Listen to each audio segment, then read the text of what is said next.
Assalamualaikum warahmatullahi wabarakatuh.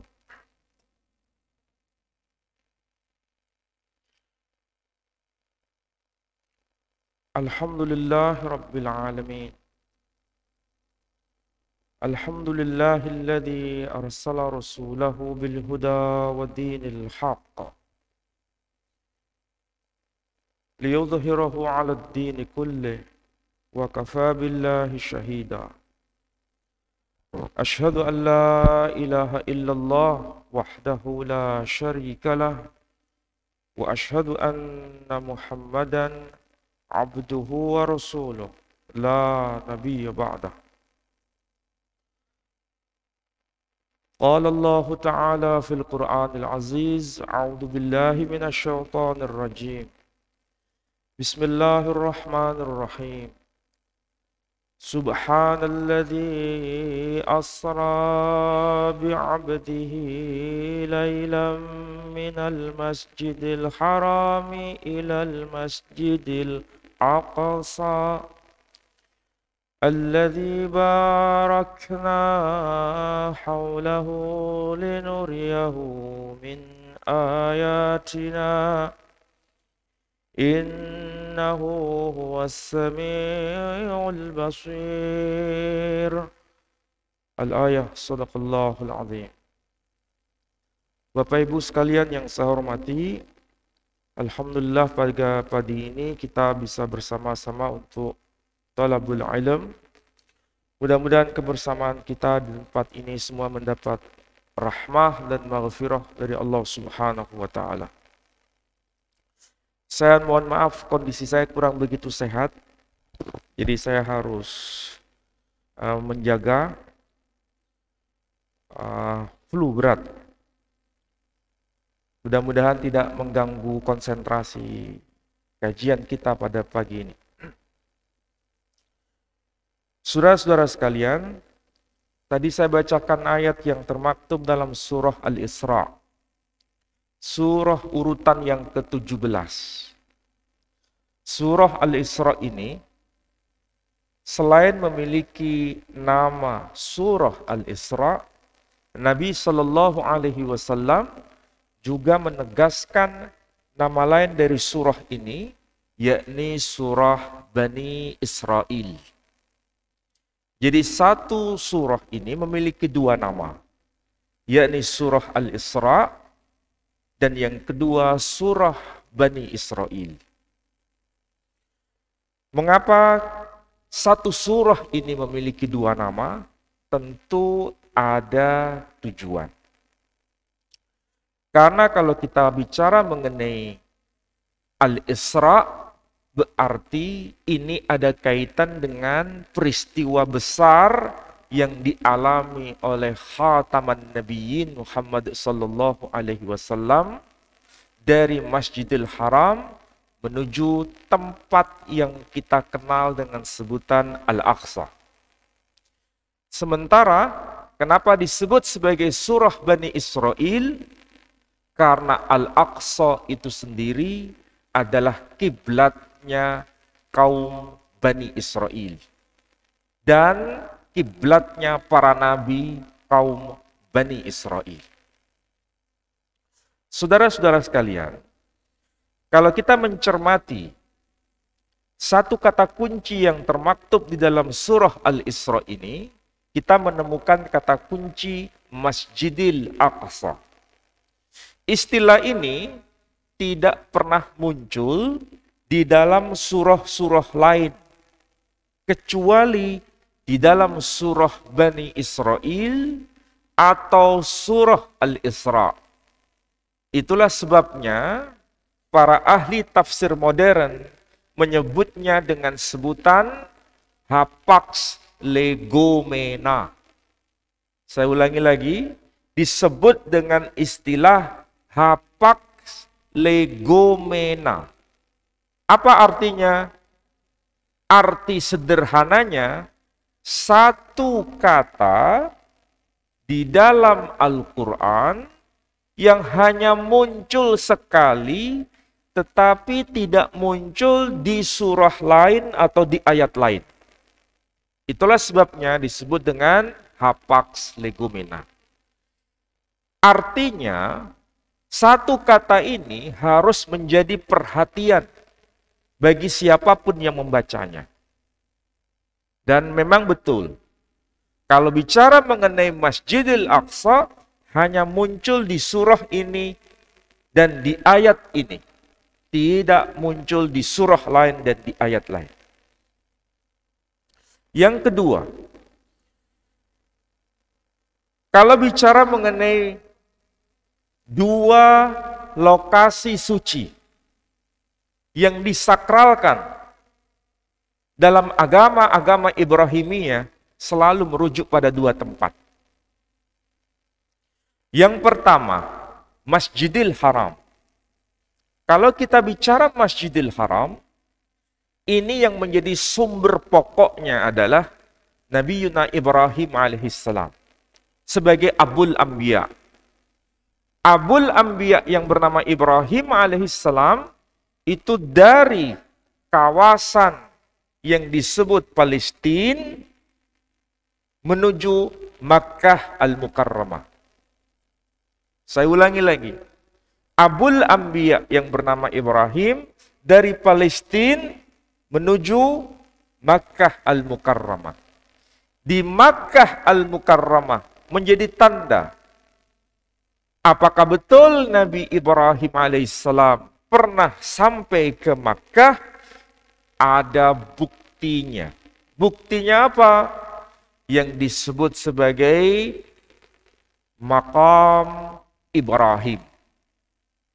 Dan Maqam Ibrahim itu sebagai bukti bahwa Ibrahim alaihissalam memang pernah sampai dari Palestina menuju Makkah Al-Mukarramah. Sebaliknya, Khataman Nabiyyin Muhammad sallallahu alaihi wasallam, apakah benar pernah sampai ke Palestina ditandai juga dengan bentuk yang sama? Apa bentuk yang sama itu? Berupa semacam makam. Apa itu makam? Tempat berdirinya Rasul Muhammad sallallahu alaihi wasallam dari Makkah menuju Palestina yang ditandai dengan Qubatus Sahara, batu karang. Jadi kalau di Makkah ada makom yang berupa batu dan itu tempat pijakan Nabi Ibrahim, sementara di Masjidil Aqsa ada juga batu besar tempat pijakan Nabi kita Muhammad sallallahu alaihi wasallam tatkala Mi'raj.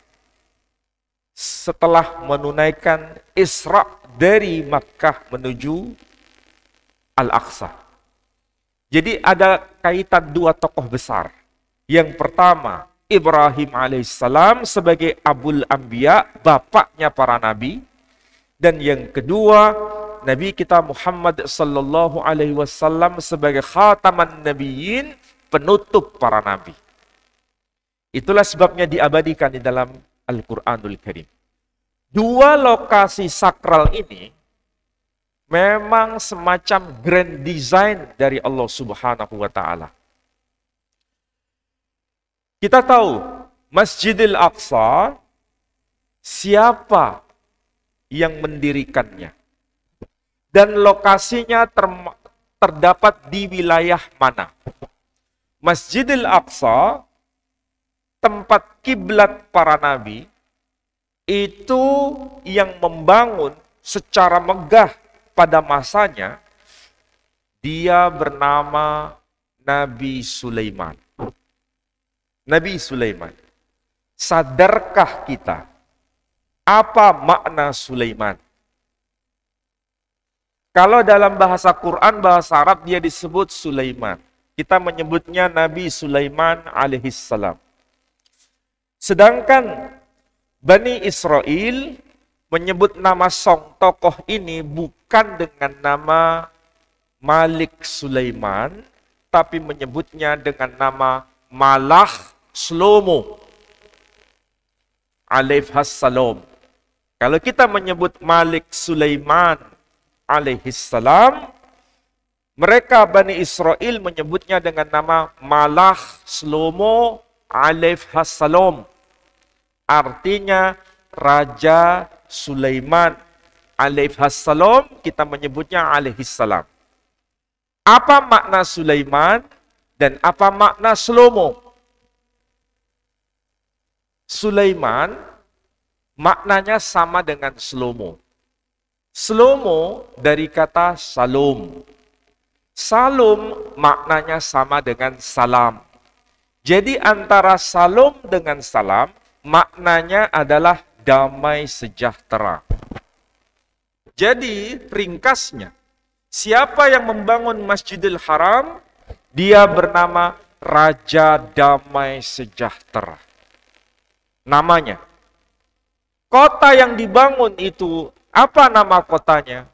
Tempat Baitul Maqdis itu namanya Yerusalem. Apa makna Yerusalem? Bahasa apa itu? Yerusalem itu bahasa Ibrani. Bahasa Arabnya apa? Bahasa Arabnya Darussalam.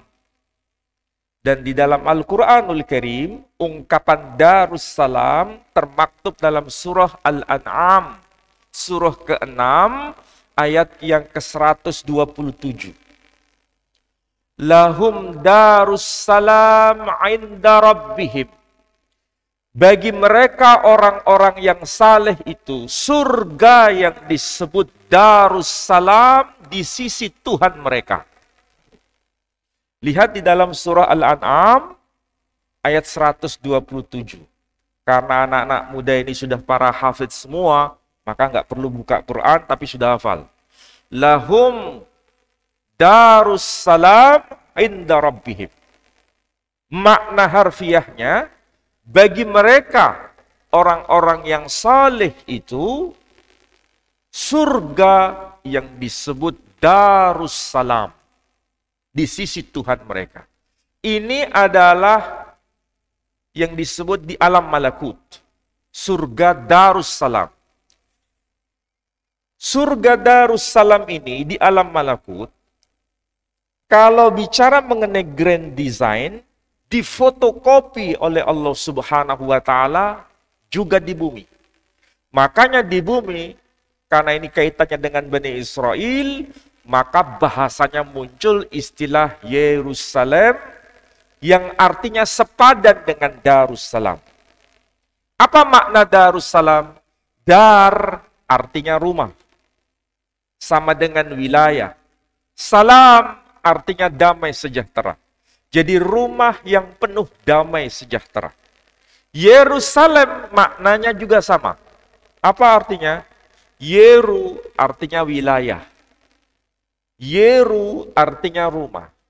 Salem artinya damai sejahtera. Jadi nama kota Yerusalem itu artinya rumah damai sejahtera. Yang bangun Raja Damai Sejahtera. Intinya apa? Apa yang ada di alam malakut itu difotokopi di bumi. Itu tujuannya. Makkah juga begitu. Makkah itu juga fotokopi alam malakut. Makanya nama kota Makkah, kawasannya, disebut dengan Bismillahirrahmanirrahim, Wattini wazzaitun, waturisinin, wahadal baladil amin. Fokus pada ungkapan wahadal baladil amin, para ahli tafsir pada masa generasi awal sampai generasi sekarang ini, tidak ada perselisihan bahwa makna wahadal baladil amin dan demi negeri yang aman ini merujuk pada wilayah Makkah Al-Mukarramah. Jadi intinya dua. Di Makkah disebut negeri yang aman, di Yerusalem disebut rumah yang penuh damai sejahtera. Masihkah kita hanya fokus yang tidak penting. Justru yang penting di sini ada semacam grand design. Cuma kadang-kadang kita nggak ngeh. Kita pasti bertanya, mengapa orang-orang yang berhaji atau yang umrah, pelaksanaannya di Mekah, tidak boleh berkata-kata kotor? Mengapa orang yang berhaji dan yang berumrah tidak boleh membunuh apapun, bahkan binatang sekalipun, di wilayah Mekah? Mengapa begitu? Mengapa tidak boleh berkata-kata yang kotor di sana? Apa alasannya? Sederhana. Karena wilayah itu, di Mekah itu, sebetulnya prototipe fotokopi di alam malakut. Kenapa di alam malakut tidak boleh berkata-kata kotor? Bukan tidak boleh, memang nggak ada kata-kata kotor. Makanya di tempat yang sama, fotokopinya di Mekah juga tidak boleh berkata-kata kotor. Tidak ada sesuatu yang negatif di sana. Jadi sebetulnya, apa yang terjadi di alam malakut, itu difotokopi di bumi, supaya kita bisa menerapkannya. Cuma kadang-kadang kita ini nggak paham. Intinya, kalau di Mekah saja itu dianggap sebagai negeri yang damai, penuh damai sejahtera, Yerusalem juga dianggap sebagai wilayah yang penuh damai sejahtera, itu sebenarnya grand design-nya. Tapi faktanya lain. Faktanya bertolak belakang dengan grand design itu. Justru wilayah yang penuh damai sejahtera tidak kita temukan. Yang kita temukan bukan damai sejahtera, tapi penderitaan, kekacauan. Kita belum bahas ya, kita baru bicara soal Quran dulu. Nanti bicara kenapa kok bisa berbanding terbalik. Kita fokus pada Quran dulu. Negeri yang aman, baik itu Makkah ataupun Yerusalem, yang arti harfiahnya rumah yang penuh damai sejahtera, itu memang hanya untuk orang-orang yang saleh. Sebagaimana di alam malakut, Darussalam itu hanya untuk orang-orang yang saleh. Dan itu diabadikan di dalam Al-Quranul Karim. Ada kaitan antara alam malakut dengan di bumi. Di mana kita dapatkan? Dalam surah yang disebut surah Al-Anbiya. Apa itu surah Al-Anbiya? Surah ke-21 ayat 105. Bismillahirrahmanirrahim. Walaqad katabna fis zabur min ba'di dzikr annal arda yarithuha ibadiyas salihun. Dan sungguh telah tertulis di dalam kitab Zabur sebagaimana telah termaktub di Lauhil Mahfuz bahwa bumi ini hanya khusus diwarisi oleh orang-orang yang saleh. Perhatikan itu. Ada dua kata penting. Pertama Zabur, kedua yang disebut Lauhil Mahfuz. Lauhil Mahfuz itu mewakili alam malakut. Zabur mewakili sesuatu yang diturunkan di bumi. Kalau di alam malakut termaktub bahwa bumi diwarisi oleh orang-orang yang saleh, maka ketika Zabur diturunkan di muka bumi ini, ada warning. Bumi ini diwarisi oleh orang-orang yang saleh. Ini ayat Al-Quran mengabadikan informasi kayak begitu. Pertanyaannya, apa kitab yang diterima oleh Dawud alaihissalam. Kita tahu kitab yang diterima oleh Nabi Daud, ayahnya dari Nabi Sulaiman, adalah kitab Zabur. Makanya kitab Zabur diturunkan Allah tabaraka wa ta'ala kepada Nabi Daud alaihissalam. Dan pertanyaannya, apakah betul dalam kitab Zaburnya Nabi Daud tertulis kayak begitu? Kalau saya tanya, ini yang anak-anak muda, betul nggak di dalam kitab Zabur tertulis ayat annal arada yarithuha ibadiyas salihun? Betul nggak? Ada nggak? Kalau di dalam Al-Quran ada nggak? Ada, ya ada. Pertanyaannya, ada tidak data kayak begitu termaktub di dalam kitab Zabur? Ada nggak? Kalau ada, saya minta bukti. Kalau tidak ada, berarti Quran itu bohong. Serius saya bilang. Saya ulangi lagi. Quran berkata dalam surah Al-Anbiya. Surah Al-Anbiya itu kan bagian dari Quran. Sahih? Apa yang termaktub dalam surah Al-Anbiya? Walaqad katabna fiz zabur min ba'd dzikr annal arda yarithuha ibadiyas salihun. Ada ayat begitu. Dan Al-Quran mengatakan di dalam kitab Zabur itu termaktub ayat sesungguhnya bumi ini diwarisi oleh orang-orang yang saleh. Pertanyaannya berlanjut. Apa memang betul di dalam kitab Zabur tertulis begitu? Kalau ada tertulis begitu, berarti Quran benar. Tapi kalau tidak ada, berarti Quran bohong. Jangan berkata, wah ini ustadznya liberal ini. Enggak. Ini bicara kebenaran Quran. Kalau Quran sudah berkata begitu, pasti ada datanya. Tidak mungkin tidak ada. Karena Allah berkata apa? Walaqad, dan sungguh. Kalau Allah sudah berkata sungguh, pasti datanya itu ada. Masalahnya kita ini sudah belajar belum? Pertanyaannya, ada nggak di dalam kitab Zabur tertulis ayat begitu? Ada nggak Zabur sekarang ini? Ada nggak? Loh ini serius ini. Agama itu jangan doktrin. Kalau agama itu doktrin, ketika ada pertanyaan begini, kita nggak bisa jawab. Tapi kalau agama itu di luar dalam konteks doktrin, semua kebenaran Quran itu terjawab. Apalagi kalau Allah sudah berkata walaqad, dan sungguh, ini sumpah Allah Subhanahu wa taala.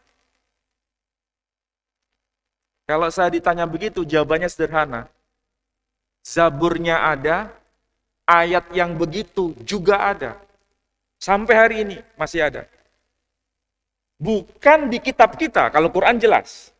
Di kitab mereka, apakah mereka punya kitab Zabur? Iya, tapi tidak menyebutnya Zabur. Mereka menyebutnya Mizmor le David. Mazmurnya David. Kita menyebutnya Daud. Daud, Arab. David, Ibrani. Ibrahim, Arab. Abraham, Ibrani. Ismail, Arab. Yishmael, Ibrani. Musa, Arab. Moshe, Ibrani. Nuh, Arab. Noah, Ibrani. Hajar, Arab. Hagar, Ibrani. Harun, Arab. Aharon, Ibrani. Jibril, Arab, Quran. Jabrail, Arab, Quran. Gabriel, Ibrani. Wes, paham kira-kira di sini. Sama seperti orang Jawa menyebut pintu itu lawang. Orang Madura tidak mengucapkan lawang, labeng.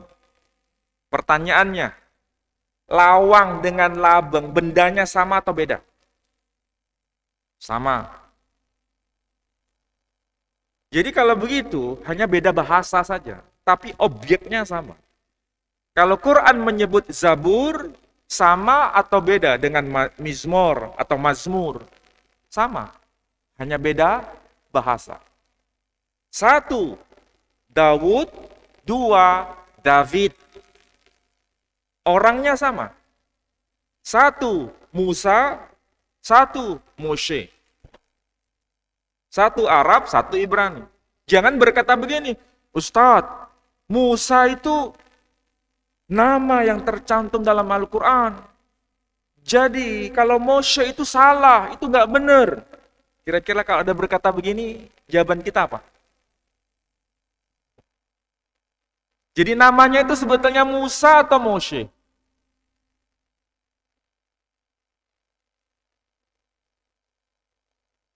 Pernah nggak kita baca Quran itu yang disebut qiraah sab'ah?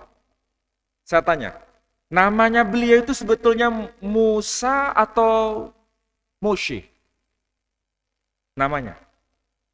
Kita kembali pada Quran ya, hanya Quran. Kita boleh membaca begini. Hal ataka hadisu Musa. Tapi juga boleh kita baca.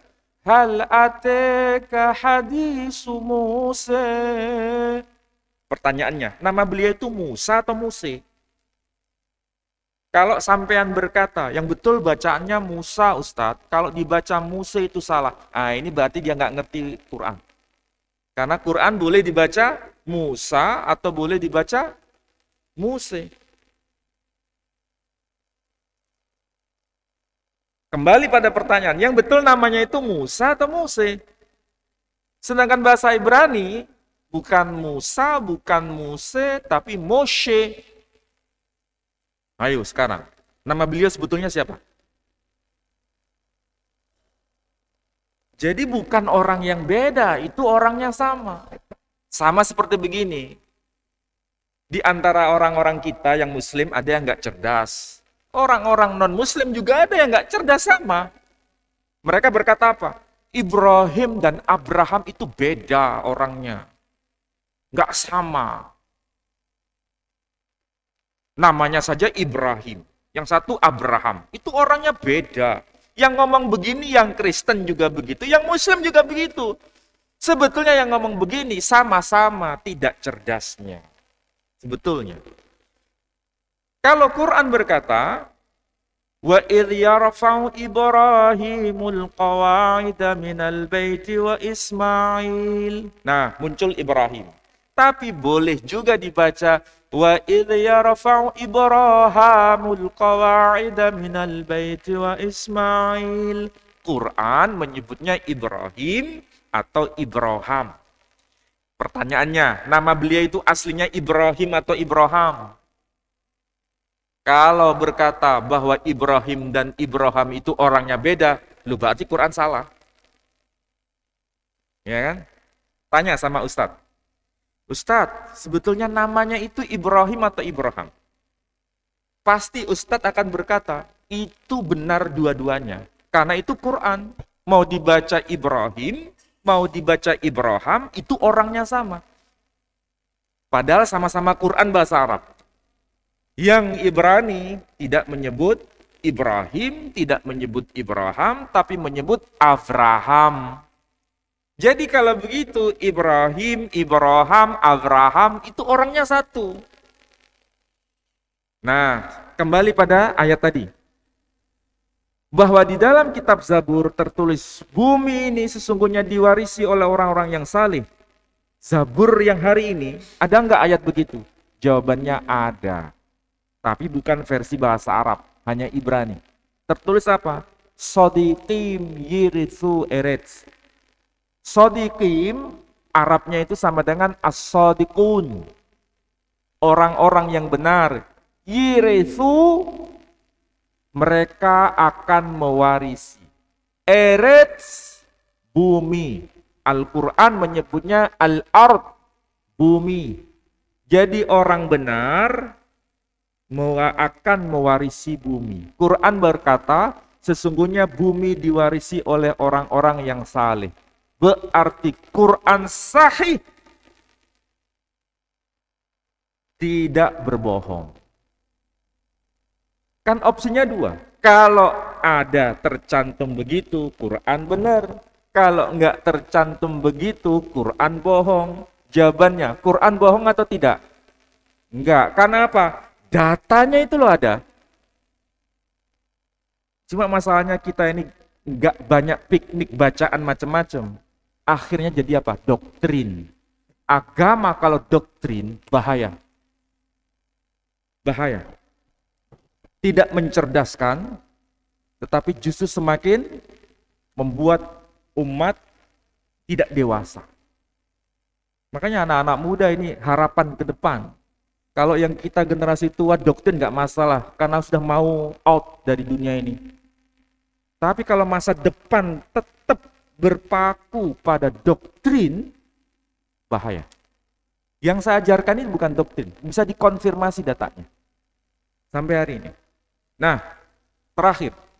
Jadi sebenarnya, kalau di alam malakut, di lauhil mahfud tertulis bumi diwarisi oleh orang yang saleh, di dalam kitab Zabur juga ada informasi yang sama untuk manusia di bumi.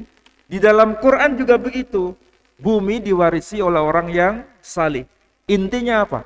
Yang di alam malakut tidak ada perbuatan kotor, tidak ada ucapan kotor. Malah di surga hanya ada ucapan apa? Alhamdulillah. Ucapan-ucapan baik. Makanya di bumi tidak boleh ada ucapan-ucapan kotor. Seharusnya begitu. Kalau di Mekah bisa menjaga begitu, maka di luar kota Mekah seharusnya berkata begitu. Di Yerusalem harus ada kedamaian, di luar kota Yerusalem harus ada kedamaian. Tapi masalahnya kenapa jadi begini sekarang? Nah, ini yang jadi fokusnya. Dulu pada masa kekhalifahan Turki Utsmani, antara orang Yahudi Palestina yang disebut Yahudi Mizrahi, antara orang Arab Kristen Palestina, antara orang Arab Muslim Palestina, tidak terjadi masalah. Tidak ada konflik. Yang Muslim beribadah di Masjidil Aqsa. Yang orang Yahudi Mizrahi di Palestina beribadah di tembok ratapan.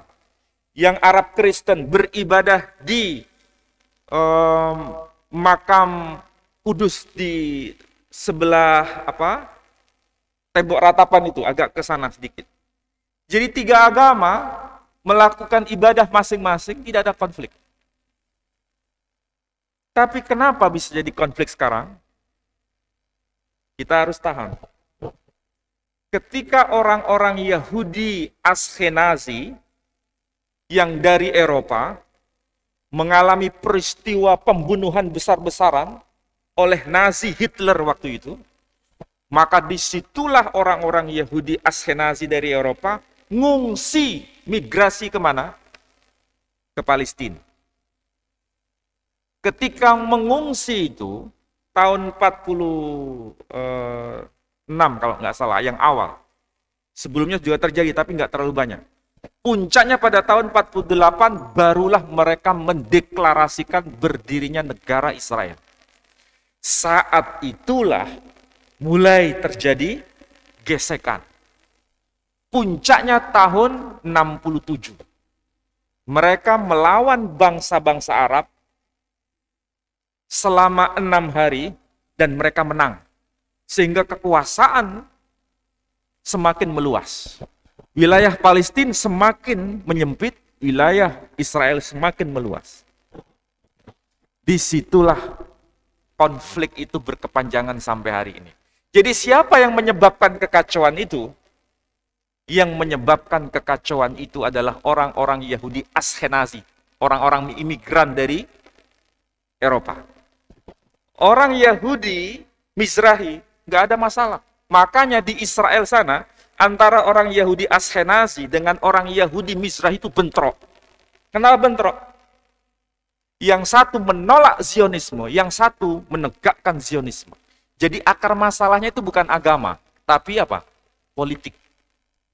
Tapi campur dengan agama, dibungkus dengan agama. Ini yang tidak pahami orang. Jadi sebetulnya yang problem besar itu orang-orang Yahudi Askenazi. Mizrahi, enggak. Makanya kalau jenengan pernah ada orang lihat orang Yahudi ininya panjang, jambangnya panjang, pakaiannya hitam-hitam, menggunakan syal Palestina, itulah orang-orang Yahudi Mizrahi. Dan yang dilawan siapa? Orang-orang Yahudi Askenazi. Jadi sampai hari ini begitu. Sampai hari ini. Jadi kapan ini berakhir? Sepertinya berakhirnya itu agak lama. Sampai hak veto itu dicabut. Masalahnya hak veto itu masih berlaku. Inggris punya hak veto. Perancis punya hak veto.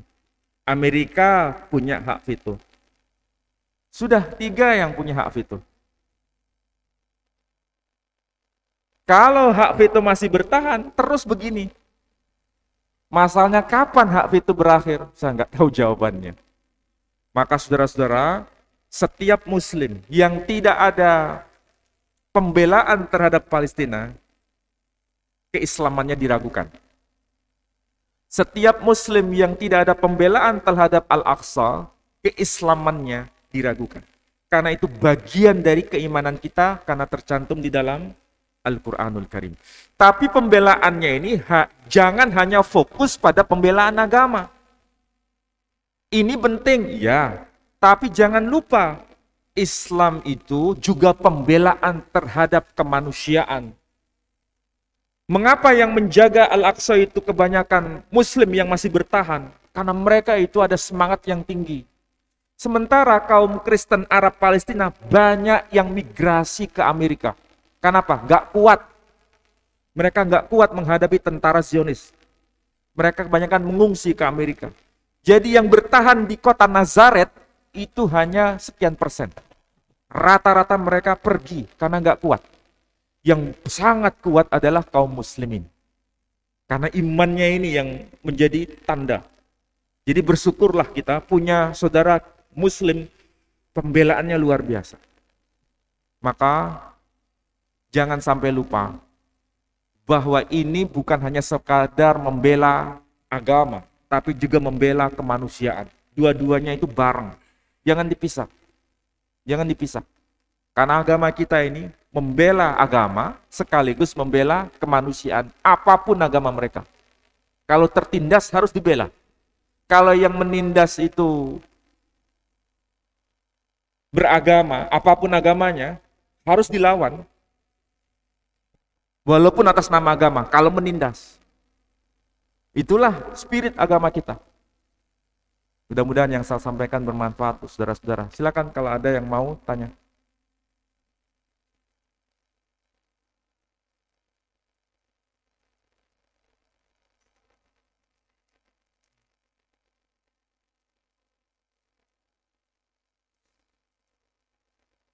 You see.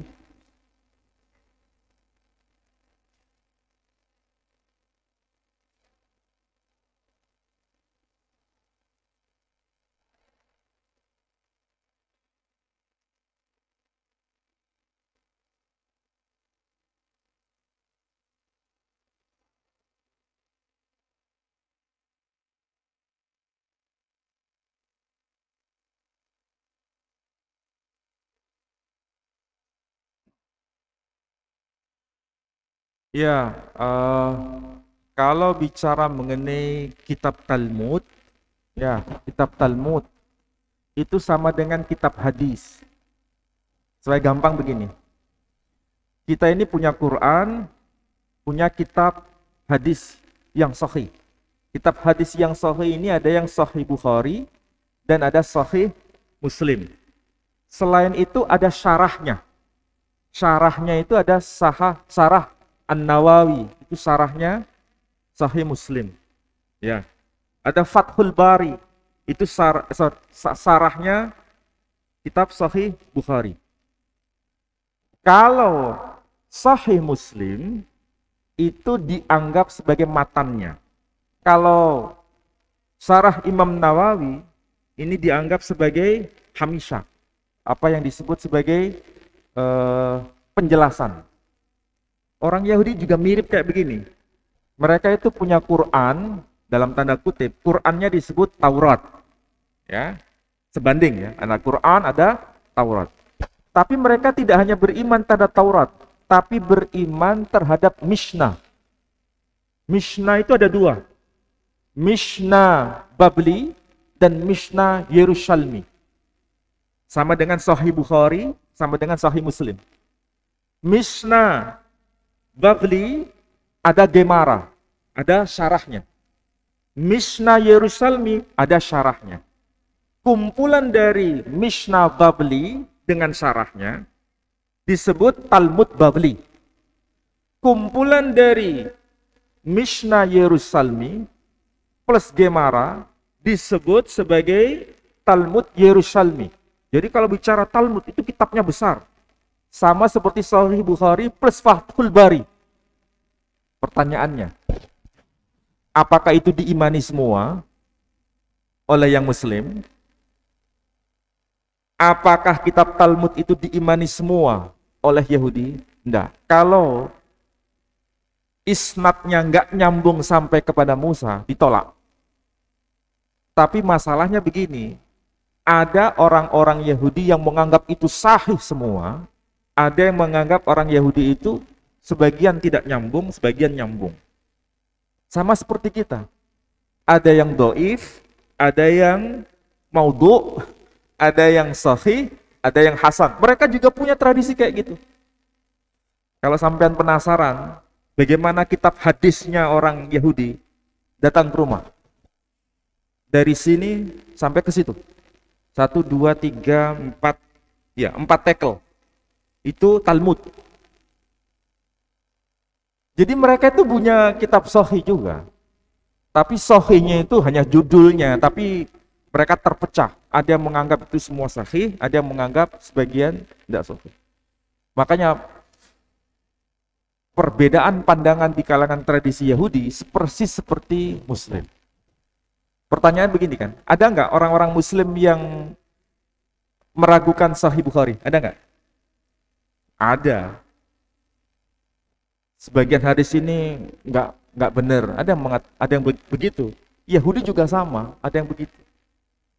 Jadi inilah fakta yang kita bisa pelajari. Oh, kalau kita menyebutnya musnad, ya kitab hadis disebut musnad, musnad Imam Ahmad ibn Hambal. Mereka menyebutnya Mishnah. Mishnah. Jadi harus ada sanadnya. Ini dari rabi siapa, ke rabi siapa, ke rabi siapa, sampai kepada Harun. Sanadnya terputus enggak? Kalau terputus, coret, enggak diterima. Persis kayak kita. Jadi kita menyebutnya musnad, mereka menyebutnya Mishnah. Yang pertama tadi apa pertanyaannya? Kalau lupa saya.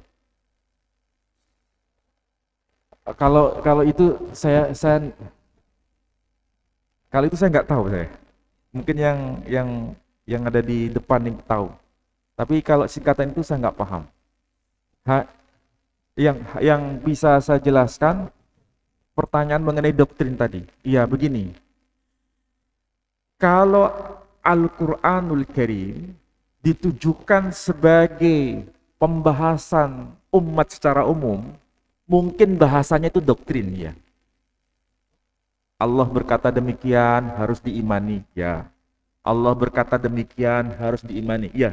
Itu tapi untuk level masyarakat Muslim umum. Tapi masyarakat Muslim yang berpendidikan kayak mahasiswa kayak begini tidak cukup begitu. Harus dengan kajian. Lihat tuh para ulama-ulama kita terdahulu.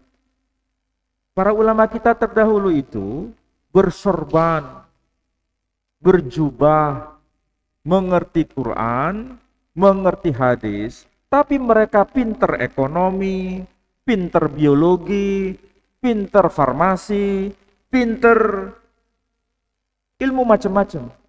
Nah kalau sekarang beda, berserban, tapi nggak ngerti ekonomi, berserban, tapi nggak ngerti farmasi, berserban, nggak ngerti ilmu kimia, berserban, nggak ngerti ilmu kedokteran, bisanya hanya dalil, dalil, dan dalil. Sehingga Perhatikan, kejayaan kita di masa itu dengan zaman sekarang. Sekarang ada nggak ulama-ulama muslim yang pakar di bidang ekonomi dan mereka diakui dunia? Ada nggak? Nihil. Pakar kedokteran? Nihil. Pakar biologi? Nihil. Jadi kalau begitu, kualitas ulama kita zaman itu dengan zaman sekarang semakin baik atau semakin upgrade-nya rendah? Rendah. Kenapa? Mereka memisahkan antara ilmu agama dengan ilmu dunia. Dipisahkan. Seakan-akan ulama itu hanya bisa dalil Quran dan Sunnah. Mereka nggak perlu belajar yang lain. Makanya mahasiswa saya di kedokteran UNER jadi aneh sekarang. Orang yang masuk UNER itu nggak gampang. Ya, masuk ITS juga nggak gampang. Tapi ketika mereka kuliah, di tengah jalan, karena pengaruh ajaran yang aneh-aneh, mereka semangat belajarnya jadi lemah. Seakan-akan belajar teknologi nggak penting, yang penting belajar agama. Akhirnya apa? Nggak menyelesaikan kuliah. Nggak menyelesaikan kuliah. Dan banyak itu terjadi. Bukan hanya sekarang, dulu juga begitu. Akibat apa? Salah memahami agama. Otaknya bagus, ya, nggak menyelesaikan di fakultas kedokteran, langsung menikah. Setelah menikah, jual kurma, selesai. Terus yang kita banggakan apa? Ini sekaligus pembelajaran untuk anak-anak muda. Saya sebagai dosen di UNER, gelisah. Kenapa? Semangat agama tinggi. Tetapi justru tidak mau belajar ilmu-ilmu dunia. Kalau kita tidak mempelajari ilmu dunia, akan diambil oleh orang-orang lain yang non-muslim. Lalu kita bisanya apa? Bisanya hanya bahas ini khurafat, ini bid'ah, ini, sahih dan tidak sahih. Selesai. Hanya itu saja. Lalu di mana kejayaan Islam ini? Gak ada. Saya bermimpi dan saya bermimpi. Ada yang pakar Quran, ada yang pakar hadis, sekaligus orang ini pakar ekonomi. Ada yang pakar Quran, ada yang pakar hadis, sekaligus orang ini pakar farmasi. Ada yang pakar Quran, ada yang pakar hadis, sekaligus orang ini adalah pakar kedokteran. Begitu seharusnya. Bukan dipisahkan. Makanya kalau dipisahkan, ini doktrin yang menyesatkan. Maka saya tidak terlalu respect dengan mereka-mereka yang terlalu berhujjah dengan Quran, dengan hadis, tapi dia nggak ngerti apa-apa. Ekonomi nggak ngerti, farmasi nggak ngerti. Ini tidak menjadi kebanggaan, justru semakin apa? Membuat Islam itu terpuruk dan terpuruk. Ingat Belanda itu. Belanda itu tidak gelisah kalau kita bisa baca Quran. Tapi kalau sudah mengkaji Quran, Belanda itu sudah mulai ikut campur. Makanya sekali lagi, agama jangan dipahami doktrin. Dengan semangat Quran ini, menemukan banyak pengetahuan di dalamnya. Mau cari farmasi ada, mau kedokteran ada, mau biologi ada. Macam-macam dalam Quran. Cuma masalahnya, kita belajar harus optimal. Saya kira itu ya yang bisa saya jawab. Mudah-mudahan membuat semangat kita untuk menjayakan Islam di masa depan itu harus dua jalur. Kalau hanya bisa mengenai ilmu sekuler, nggak apa-apa, sambil belajar agama. Tapi jangan dipisah, dua-duanya harus jalan. Kalau dua-duanya jalan, insya Allah itu menjadi panduan kita menjayakan Islam di masa depan. Saya kira demikian, saya akhiri dengan doa penutup majelis. Subhanakallahumma bihamdika asyhadu an la ilaha illa anta astaghfiruka wa atubu ilaik. Wassalamualaikum warahmatullahi wabarakatuh.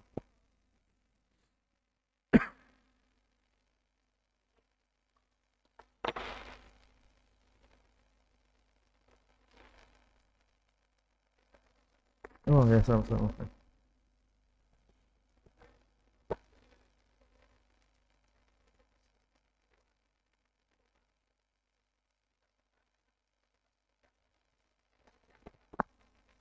Saya cross check dulu jadwal ya.